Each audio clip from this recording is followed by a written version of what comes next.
Well, time for sports news now, and it starts off with football. It was a day of draws as two matches ended goalless with only one victory registered in the Kenyan Premier League. League leaders Gor Mahia failed to breach the Western Steamer wall as they were held to a goalless draw in Kisumu. Passes for a very short one. Abondola sends it into the area, directly to the goalkeeper. He picks it up again. There's enough wide chance. The goalkeeper quickly makes himself elastic. The flag stays down. Western Steamer pick it. Boniface Oluwach patches it back. And Western Steamer would miss the most obvious chance they will get in there. At the Awendo Green Stadium, both Sony Sugar and KCB fired blanks in their match with the scoreline and changed from kickoff to the final whistle.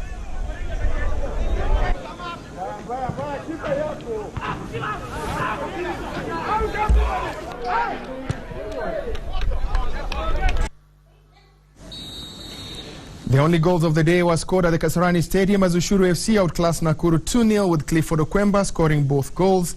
The first one in the early moments of the game and the second one towards the end.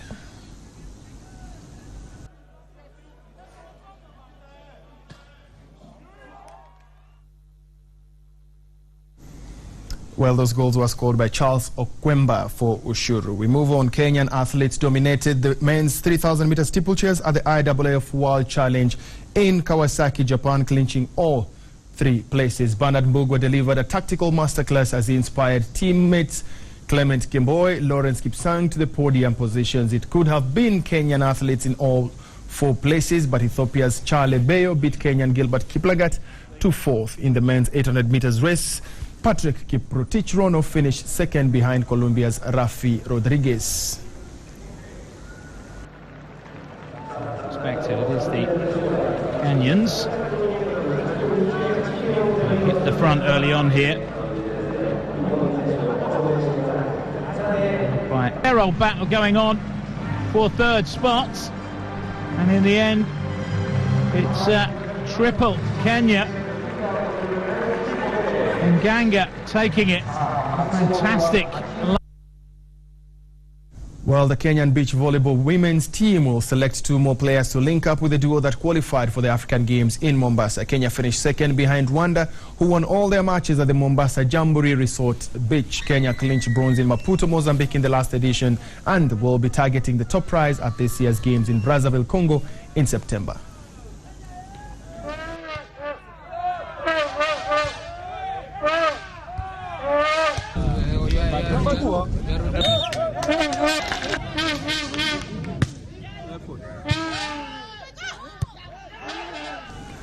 The Kenya Bodybuilding Federation held its first bodybuilding event last night after almost a decade at the Charter Hall in Nairobi. The event, which attracted almost 100 bodybuilders, caused quite a stir at the Charter Hall as men and women showcased their chiseled bodies for the judges and fans. The bodybuilders appeared in lineups doing specific poses and later performed individual posing routines for the panel of judges who ranked them based on symmetry, muscularity and conditioning.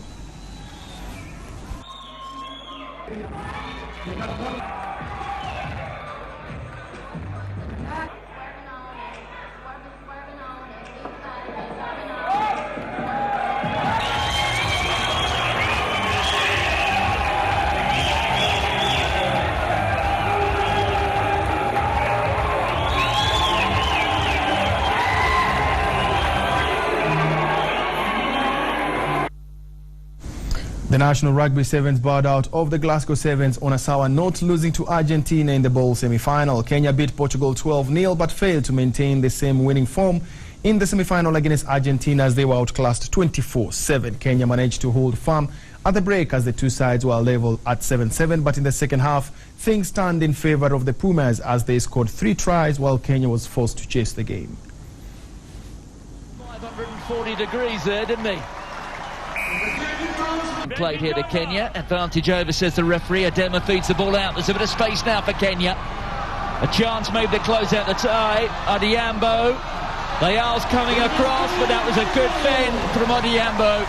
And that's a second score. Well, they heard the instruction loud and clear from their coach, Felix Hodge. The HSBC Sam's World Series this year. Advantage over. Advantage Kenya, and here comes Collins Injera. One-on-one, Gaston Revol uses it as a doormat as Collins Injera. Injera is away. Oh, this is a familiar sight. Round under the post. But a classic Collins Injera try.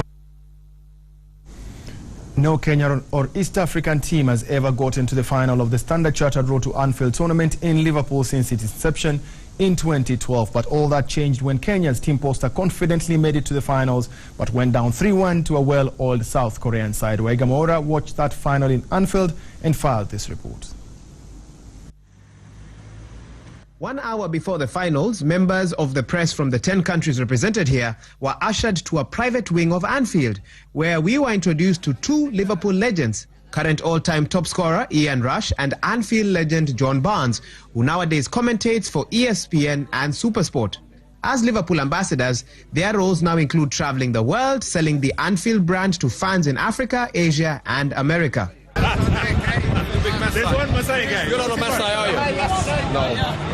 From there, we moved over to the stadium where Kenya were preparing to meet South Korea in the finals after edging out the United Kingdom, Zambia and Vietnam. Kenya took charge of the match immediately, but they were unable to find an early goal. South Korea activated their machinery and Bu Yang-tae put goal one past keeper Timothy Umeme in the 5th minute. Lee Dan-koon followed up with a second goal in rapid succession 1 minute later. Clearly destabilized at the back, Team Kenya leaked a third goal as Che Tsung-koo put the ball past the keeper. Kenya kept on fighting and Stephen Okere got a consolation goal in the last minute. They were a good side because, you know, Korea and Kenya. But otherwise, even them, they have praised us that Kenya is a good team. We have tried our best. We played very well. The tournament has continued to progress over the last 3 years. Players are getting more and more serious. The kind of players I saw playing here, for example, for Korea and Hong Kong, can easily fit in the Kenya Premier League teams back at home. So I think technically Korea were better. It's been said that all's well that ends well, and it may not have ended very well for Team Kenya, but they definitely played with all their hearts and gave it all they had. Team Kenya were feted later on at a private dinner in a city hotel in Liverpool, and they even got the chance to watch John Barnes show off one of his other skills apart from football and commentating: rapping. Reporting for Citizen Sports, I'm Waiga Mwaura. Well, perhaps if Liverpool had faced Chelsea at home, they might have been inspired to victory, but the match ended 1-1 at Stamford Bridge. In another match, Manchester City affirmed Queen's Park Rangers' relegation in a painful manner as they hammered Rangers 6-0, with Sergio Kun Aguero netting a hat-trick. Aguero, and it's opened up in front of him. And it bounced in his favour too, and it's a lovely finish.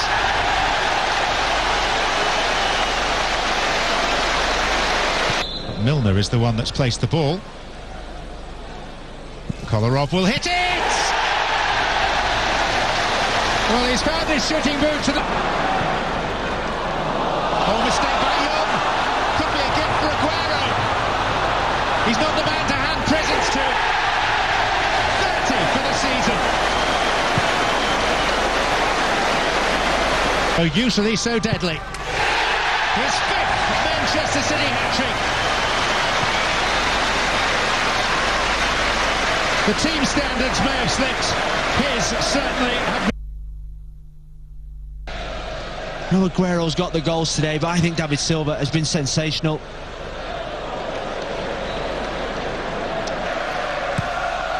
Fabregas with the corner, there's John Terry! Can't wait to lift the trophy!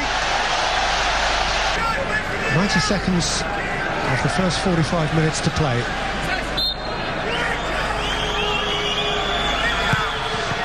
Henderson's delivery, Gerrard! He'll enjoy that one. And finally, Real Madrid's title hopes suffered a setback last night as they were held to a 2-2 draw by Valencia at the Santiago Bernabeu. Ronaldo missed a penalty and hit the woodwork at 1 point, while Gareth Bale also saw his chance miss the mark. Takes the lovely ball in. Casillas can't keep it out. And Valencia lead. Paco Alcacer. There's a free header in there, it's 2! And it was so easy. Javi Fuego doubles Valencia's lead, and Real Madrid players looking round stunned and maybe looking at the title drifting away from them now. Are very unhappy about that, but Cos Gomez has given Real Madrid a very important penalty here. So Ronaldo, big moment this, has to score really, and doesn't. Diego Alves with the save, and it stays at 2-0. A defining moment. Acrobatic finish. Pepe! Goal back! Part redemption for Pepe. Isco. Strikes it well! Very well! That is a magnificent goal! But what a finale we've got on here! A few days ago, Bayern Munich were handed a tough football lesson by Barcelona in the Champions League. Their misery continued in the domestic scene, losing to Augsburg. The Bavarian Giants were reduced to 10 men after Pepe Reina was sent off for a foul on Augsburg striker Raul Bobadilla and capitalized on the numerical advantage to score.